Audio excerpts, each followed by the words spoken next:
Kanaafuu amma naareet godhanii mootummaa kanaa mootummaa Oromooti Oromummaadha jedhanii Oromummaa irratti xiyyeeffatanii jechuudha.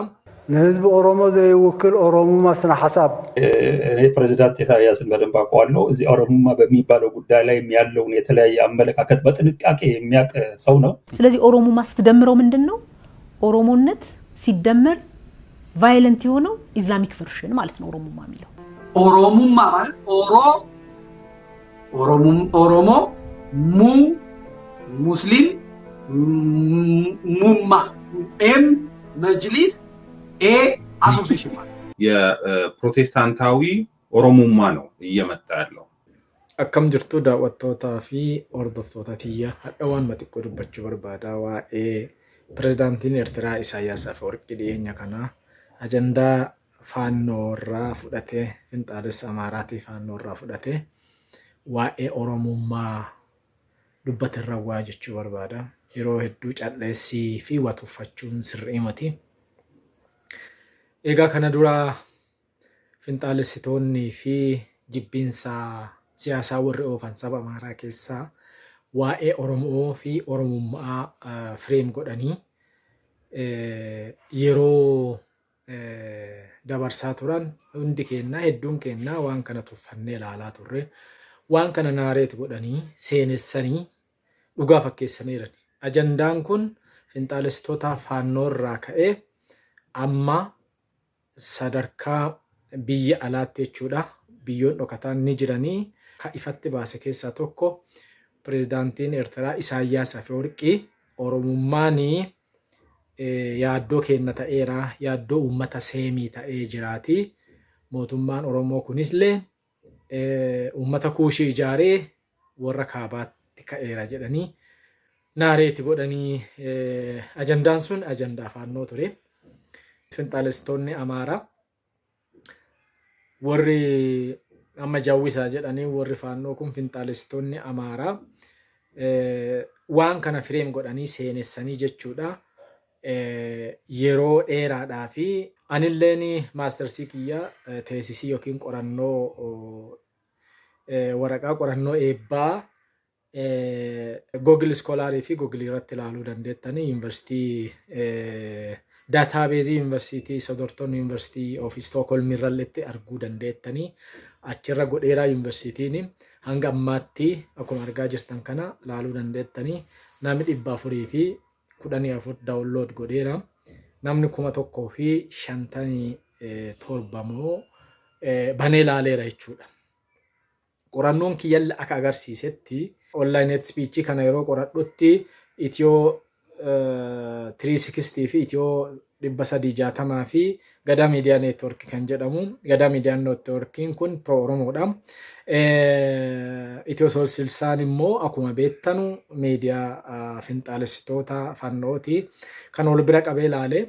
Akkuma beekamu biyya kana keessatti haasaan jibbinsaa online irra deemaa jiru kun yaaddoo guddaa ta'eera biyya kana keessa jechuudha. Siyaasa keenyallee siyaasa jibbinsaa ta'ee jiraati. Kanumaafuu wanni kun na yaaddessee qorannoo eebba maastersiillee kanarratti qoradhee argannoo isaa akka agarsiisutti Gadaa Miidiyaa Neetworkiin jechuudha. Mootummaa targeetti godhatee yeroo oofuu miidiyaan Itiyoo 316 jechuudha. Oromoo haasawaa jibbinsaa Oromoo irratti akka oofaa ture illee argannoo isaa agarsiisa jechuudha. Yeroo waan kana qoradhu waan hedduu yeroo argee mootummaa Oromoo mootummaa Oromummaa jedhanii warri keessattuu Habtaamuun Ayyaaloo fi warri marrajaa namgurbaa marrajaa TV jedhanullee Zamadkuun Baqqalaanfaa akkasuma Maskarem Abarraa jarri kun adda dureedhaan Oromoo jibbinsaan haasaa jibbinsaatiin jechuudha jibba Oromummaa irraa qabaniin mootummaa badhaadhinaallee mootummaa Oromummaati jedhaniiti akka targeetti godhanii abaaraa turan arginaa jechuun namoonni garagaraa jechuudha. Namni egaa sooshaal miidiyaa banatee fi gaazexeessaan jedhamu gaazexeessummaan ogummaa of danda'ee naamusa mataa ofii qabdii bara kana ka yuutuubii banate ka tiiktokii banate kan feesbuukii banate achirra bahee haqqisaa ol hundisaa gaazexessaa jedhameera. Gaazexessummaa ogummaa fi danda'e akkuma doktorummaa jechuudha. Akkuma ogummaa kamii ogummaa fi danda'e haa ta'u malee bara kana ogummaan kun namoota mujjaa akka kanaatiin namoota aramaa akka kanaatiin liqinfamee jira. Kanilleen argaa cadhisuun hin taatu jechuudha. Kanaafuu dubbii oromummaa kanaa keessattuu oromoof akkuma leencoon lataa jedhanii mootummaa kanaa saboonni kamuu biyyoonni alaas keessaas mootummaa oromooti jedhanii fudhataniiranii kan amanuu dadhabee oromoo qofa jedhani obbo Leencoon lataa. Kana sabab isaa tarii bitamuu malee bituu hin beeknu natti fakkaata kana diinne natti fakkaata jedhan. Waan ifaa tokko irraa ka'uu qabna. Amma alagaan hundi mootummaa Itoophiyaa ka ammaa kana ka hoogganaa jiru Oromoodha jedhee wal ta'eera. Bakki gaaffiin jirtu Oromoo keessa qofa. Maaliif akkas ta'ee tarii bulfamuudhuma barre ta'a. Isa malee ofii bulchaa jirra jennee fudhachuun nutti ulfaata. Kan biraa yaada biraa kanan isinii dabalu Oromoo Itoophiyaa Oromoo wajjin araaramte Itoophiyaa jabduu taati. Kanammoo ka sodaatu biyya kana keessa jira biyyoota ollaa keessa jira. Mootummaa Itoophiyaa Oromoon hoogganu fashalsiisuuf humni biyya kana keessaa hojjetu jira. Humni biyya ollaa keessaa hojjetu jira. Maaliif Oromoon bakka isaaf malu yoo fudhate Itoophiyaa tasgabbooftuu jabduu tokkotu dhalata gaafa Afrikaa keessatti. Warri kan irraa yaaddoo qaban moo jiru. Gariin isaanii firoota keenya. Akkasitti fudhannu. Maaliifan kana kaasaa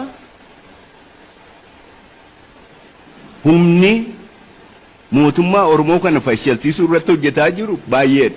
An akka jaarsaattan isiniif hima. Dimokiraasii irraa sodaa kan hin qabne Oromoo duwwaadha. Warri olaantummaa barbaadu hundi dimokiraasii hin fedhu. Dimokiraasii isaaniin aangoomsu qofa barbaada.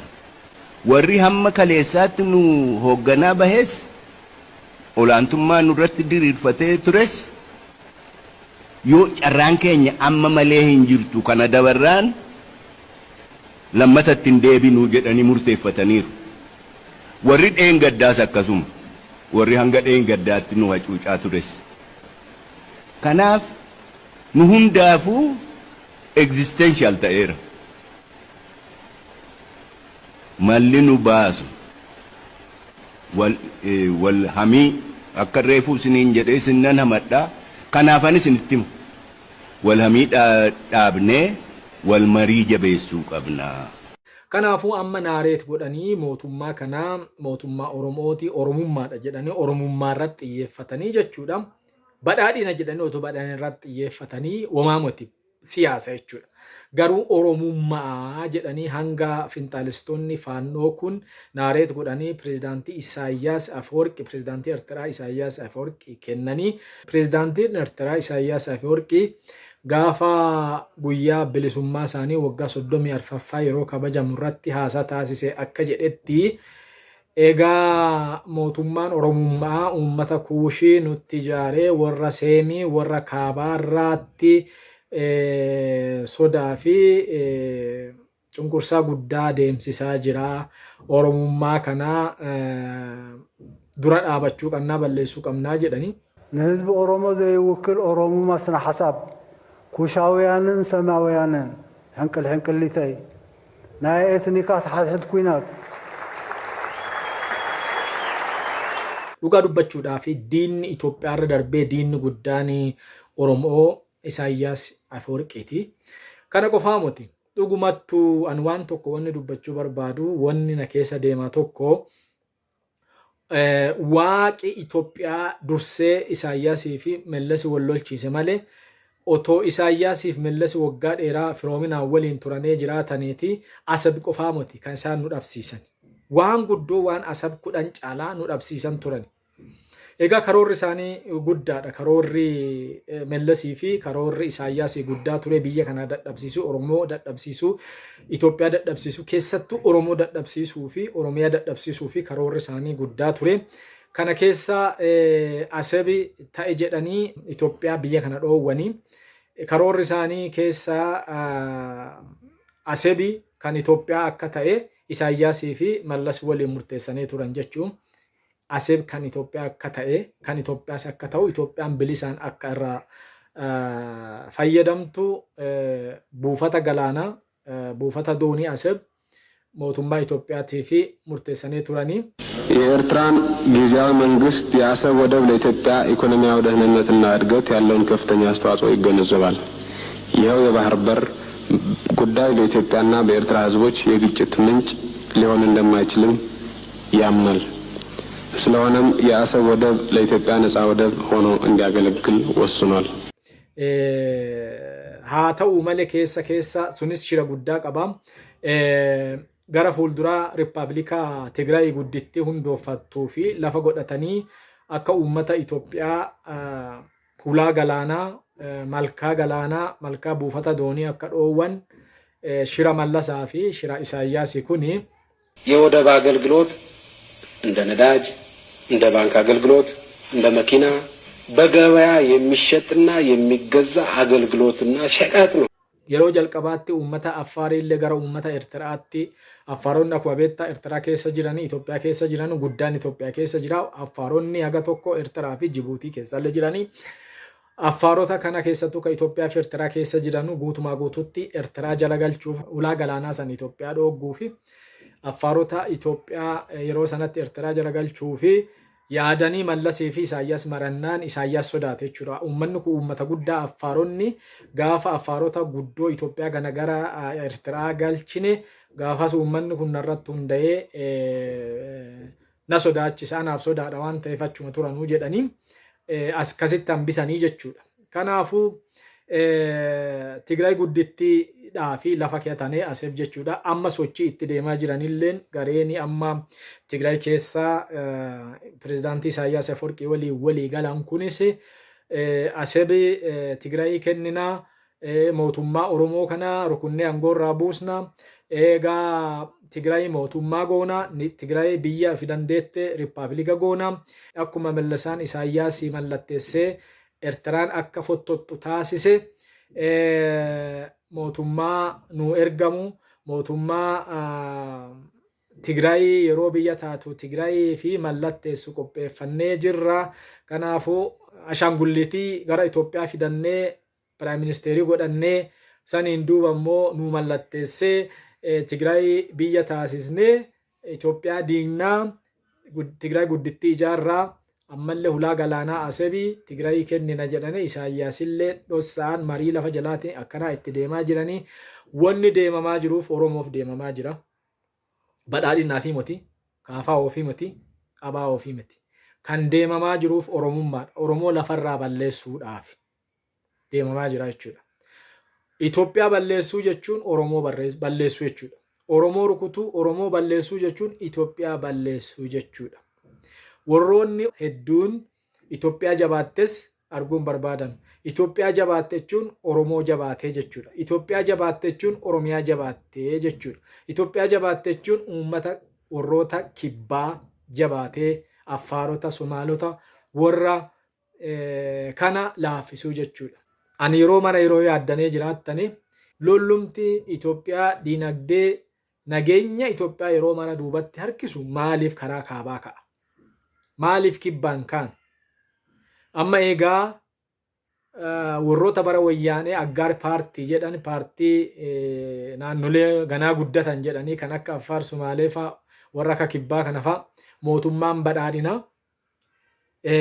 walqixxeessee namuu walqixxummaadhaan wanni Aggaar paartii wanni paartii guddatan naannoo guddatan wanni jedhaan jedhamu namni hunduu walqixa jedhanii afaan naannolee kanaallee afaan akka Sumaalee afaan akka Affaarii fa'a bara wayyaanee keessatti naannolee Aggaar paartii jedhan kana afaan kanallee afaan federaalaa godhee paartiin badhaadhinaa jechuudha. Waan kan arganii mootummaan Oromummaa kuni uummata Kuushii impaayera Kuushii ijaaraa jira. nu warra seemii balleessaa jira. Nu warri seemii tokkoomnee jabaannee oromummaa balleessinee uummata Oromoo balleessinee aangoorraa kaasnee gara aangoo deebi'uu qabnaa jedhanii oromummaa irratti duulaa jiran. Oromummaa kana irratti ka duulaa ture akkuma beektanu Faannoo. Isaan keessaa akka fakkeenyaatti yoo ilaalle Isaayyaas naareeshinii yookiin seenessa Fannoo fudhate. Abbaan isaa eenyu akka ta'e hin beekne. Andargaachoon Tsiggeelleen Isaayyaas sirri beeka dubbii oromummaa kanallee akka inni xiinxalee beeku akka sirri beeku dursee beeka jedhe. ይሄን ከነ መዳገፈዳ ኩኑ እኔ ፕሬዝዳንት ኢሳያስን በደንብ አውቀዋለሁ። እዚህ ኦሮሞማ በሚባለው ጉዳይ ላይ ያለውን የተለያየ አመለካከት በጥንቃቄ የሚያውቅ ሰው ነው። ኤጋ አንዳርጋቸው ጽጌም ቆፋሙቲ መስከረም አበራ ጀዳኒ ይሄኛ ከና ባራ ደርቤ ካሴ መስከረም አበራ ተጀዳምቱ በርሲስቱዳ ኢሲኒ ኦሮሞ ከነካቴ ጅቢንሳ አሳ ጅቢንሳቲን ኦሮሞ ካቴ ኦሮሞ አባርቴ ሞቱማ ኦሮሙማ ጀዳኒ ዋን እንጅረ ሴኔ ሰለፈከያን Oromummaa jechuun islaamummaadha. Finxaalessa islaamaatii jettee dhageeffadhaame. Irrumaa fi isin agarsiisuudhaa fi irra isin agarsiisuudhaa fi waan ta'eef mee dhageeffadha መስከረም አበራቱ waan jettu. ኦሮሞ የሚለው ፕሪፊክሱ ኢትኒስቲን ያሳያል። ኡማ የሚለው ደግሞ ሪሊጅንን ያሳያል። ኤክስትሪም የሆነውን ማለት ነው። ስለዚህ ኦሮሞማ ስትደምረው ምንድነው? ኦሮሞነት ሲደመር ቫይለንት የሆነው ኢስላሚክ ቨርሽን ማለት ነው። ኦሮሞ መስከረም ያበራ ቆፋሙቲ ከነማ ጃኢቡ ዘመድኩም በቀላ ከጀደሙ በረ ወያኔ ኬሳ ነማ ቁንጮ ኪነማ ጀባ ወያኔ ከቱሬ አማሞ አስገረገሌ አሳ ጅቢንሳቲን ኦሮሞ ረት ከኤ ኦሮሙማ ረት ከኤ ወንን ጀደ ኦሮሙማኒ ፍንጣለሱማ ክርስቲያናቲ ፊ እስላማቲ ኬሰቱ ኦሮሙማ ጀቹን Islaamummaa majliisa association woman qabattaru kana dhagaya dhagguun seeing is believing jetti faranjiin arguu amanuudha waan jedheefi argitaneertan ta'a hedduun keessanii garuu laalame ኦሮሞዎቹ በኩል ያለውን ፕሮቴስታንት እንደዛው ህዝብን ማደዘዣ እስልምናው ደግሞ ኦሮሙማ ማለት እሱ ኦሮሙማ ማለት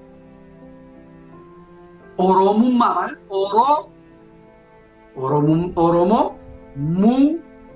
ሙስሊም ሙማ ኤም መጅሊስ ኤ አሶሲዬሽን ካምብራሞ አኩማ አርጋ ጅርተኑ ዩቲዩበሪ ወር ቀበኑ ፊ ወር ቲክቶክ ቀበኑለን ሄዱን ሳኒ ዱል ሳኒ ጉዳ ኦሮሙማ ራቲ ወር ኩሌ መቃ አመንታ ፈካቴ ዋ ኢሳን ኦሮሙማ ጀዳን ላላዳ ኦሮሙማን ፕሮቴስታንቲ ሞቱማን ጅሩለ ሞቱማ ፕሮቴስታንቲ ሞቱማ ጴንጤቲ ጀዳኒ ላላ ምንድነው እስቲ ኦሮሙማ ስንል ፕሮቴስታንታዊ ኦሮሙማ ምንድነው ሐሳቡ እስቲ ከየት ነው ምንድነው ወዴትስ ሐሳብ አለው እስቲ በዚህ ጉዳይ ላይ ሐሳብ ይሰጣል። ኦሮሙማ ብቻውን አይደለም። ምክንያቱም ምንድነው በባዶ ኦሮሙማ ምን ሊሆን ይችላል? የማይሆን ነገር ነው። ስለዚህ እነዚህ የፕሮቴስታንታዊ ኦሮሙማ ነው እየመጣ ያለው። ገባሙቲ ኤጋ እስላሙማለ አመንታ ኦሮሞቲ ጴንጡማለ አመንታ ኦሮሞቲ ዋቀፈቱማለ አመንታ ኦሮሞቲ ኦሮሞን በከን ጅሬ እንጅሩ የቹዳ ዋቀፈታ ከሰለ ጅራ እስላሙማ ከሰለ ጅራ ክርስቲያኑማ ከሰለ ጅራ በካ አደዳ ጅራ ክርስቲያኑማለ ደሜ ገረገራ ቀብዲ ከናፉ ገባቡመቲ አቲ ኦሮሞ yotaate islaamalle taate ክርስቲያናlle taate oromummaa wajjin farrajamtaa oromummaa wajjin mooyyee tokkotti mamtaa jechuudha. Egaa dubbiin as deemaa jirtu dubbii oromummaa irratti xiyyeeffattee jirtu waan ta'eef oromoon kamiyyuu saboonni sablammoonni kamiyyuu kan hubachuu qaba. Oromoo duwwaa odoo hin taane akka yeroo maraa nu warra kaabaatii kan bulchuu qabu jedhanii nu warra seemiti jedhanii dubbii seemii kuushii tanallee yeroo biraatii sagantaa biraatii itti deebi'a. Seenaa Itoophiyaa hundi irra jireessi seenaa Itoophiyaa dhara jechuu. Seenessii fi seenaa Itoophiyaa dhara jechuudha. Itoophiyaan tun nagaa ta'uu fi seenessi isaa sirreeffamuu qaba jechuudha. Seenaa fi seenaa Itoophiyaa bifa haaraa sirriitti ganaa irra deebi'amee barraa'uu qaba. Seenessi Itoophiyaallee sirreeffamuu qaba. Seenessi kuushii fi seemi jedhamullee itti deebi'a. Seenessa kanallee waan qorannoo irra deemsise qaba. Eegaa keessattuu warri gara kibbaa jirru kun kibba jechuun eegaa warra kaabaati asi hundaa kibba jedhaniini amma akka warra kaabaatti mootummaa amma jiru mootummaa kibbaati jedhanii kibba jechuun yeroo hedduu saba kaabaati kan biyya kana bitaa ture nutti bitaa Itoophiyaan nutti bitaa teennaa nami biraa warri kaabaa jechuun warri kibbaa jechuun Oromoos ta'ee warra kibbaas ta'ee Sumaalees ta'ee Affaaris ta'ee isaaniif warra kibbaati. Kanaafuu bitamuu malee bituun qabanuu biyya bulchuun qabanuu nuun buluu qabanii siyaasa jedhuun seenessa jedhuun naareeshinii qabu jedhu qabatanii dhiyaataniiranii. Egaa sagantaa hadhaa fi qopheeffadhee fi qorqortii hadhaa qopheeffadhe tana hadhaa tanumaa hobbaati. Tanumaan xumuraa yeroo biraatii fi sagantaa biraatii walitti deebina hangasittuu badhaadha kanaan tura.